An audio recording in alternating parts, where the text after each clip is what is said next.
मुंबईत जगातील सर्वात मोठं जागतिक क्षमता केंद्र उभारण्याच्या दिशेनं आंतरराष्ट्रीय कंपन्यांशी सकारात्मक निर्णय झाल्याची मुख्यमंत्री देवेंद्र फडणवीस यांची माहिती. राज्यात सुरू असलेलं उमेद अभियान कधीही बंद होणार नाही, ग्रामविकास मंत्री जयकुमार गोरे यांची विधानसभेत ग्वाही.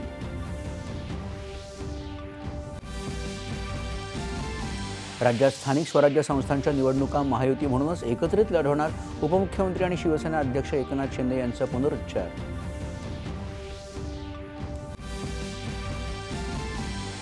पंतप्रधान नरेंद्र मोदी आणि अमेरिकेचे अध्यक्ष डोनाल्ड ट्रम्प यांच्या दूरध्वनीवरून चर्चा.